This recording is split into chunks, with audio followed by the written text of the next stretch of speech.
નડિયાદ મહાનગરપાલિકાના ward number 12માં તળાવની સફાઈના મુદ્દે સ્થાનિકોમાં ભારે રોષ જોવા મળી રહ્યો છે। તળાવમાં જંગલી વેલો અને ગંદકીના કારણે મચ્છરોનો ઉપદ્રવ વધ્યો હોવાનો સ્થાનિકો આક્ષેપ કરી રહ્યા છે। સફાઈ માટે ભાજપના કાઉન્સિલરોને વારંવાર રજૂઆત કરવા છતાં કોઈ કાર્યવાહી ન થતા સ્થાનિકોમાં રોષ ફેલાયો છે। ચૂંટણી સમયે વોટ માંગવા આવતા અને જીત્યા બાદ સમસ્યા અંગે ધ્યાન નહીં આપતા હોવાનો આક્ષેપો પણ કરવામાં આવી રહ્યા છે। ઉત્તરસંડાના દુનિયો તળાવ પાસે સ્થાનિકોએ તળાવ સાફ નહીં તો વોટ નહીંના નારા લગાવી આગામી ચૂંટણીમાં બહિષ્કારની ચીમકી ઉચ્ચારી છે। તળાવની તાત્કાલિક સફાઈ કરી જંગલી વેલો અને ગંદકી દૂર કરવાની માંગ સાથે મચ્છરોના ઉપદ્રવને રોકવા મનપા પાસે કાર્યવાહી કરવાની માંગ કરવામાં આવી છે।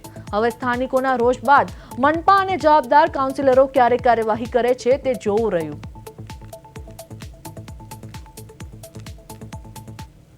અહીંયા જે દુનિયું તળાવ છે એમાં જંગલી વેલો થઈ છે, એનો નિકાલ થતો નથી।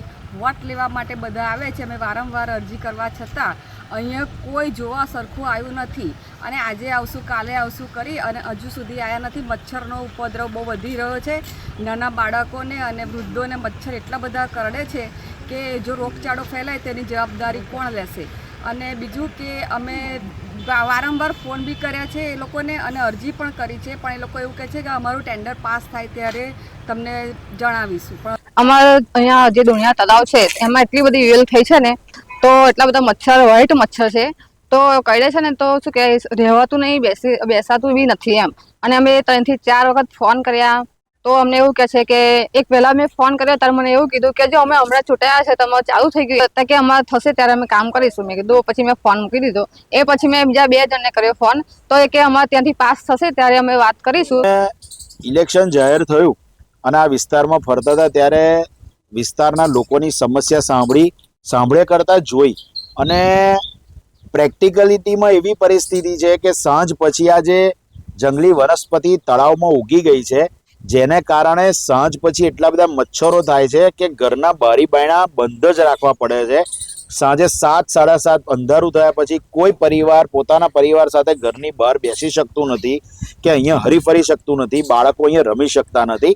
આના માટે 4 તારીખે મહાનગરપાલિકાની અંદર રજૂઆત કરેલી છે। જ્યારે નડિયાદ મહાનગરપાલિકાનું પ્રથમ બોર્ડ હતું એની અંદર પણ આ જ મુખ્ય રજૂઆત હતી, કારણ કે હવે આ વિસ્તાર મહાનગરપાલિકામાં આવી ગયો છે। અહીંયા લાઇટોનો પણ અભાવ છે। રાત્રે અહીંયા આવવું જવું હોય તો તકલીફ પડે છે, લાઇટોનો પ્રકાશ નથી, થાંભલા છે, માત્ર લાઇટો નાખવાની છે। આ જે જંગલી વનસ્પતિ જે આખા તળાવમાં ઉગી ગઈ છે એને દૂર કરવાની છે। અને અહીંયા સાઈડ ઉપર અડધી જ્યારે નગરપાલિકા હતી અને ગ્રામ પંચાયત દિવાલ કરેલી છે, પણ એને એક લેવલથી થોડી ઊંચી લાવવાની છે। બીજા વિસ્તાર જે જગ્યા ઉપર બાકી છે ત્યાં દિવાલ કરવાની। આ બધી સમસ્યાઓ મહાનગરપાલિકા થઈ છે। પ્રજાના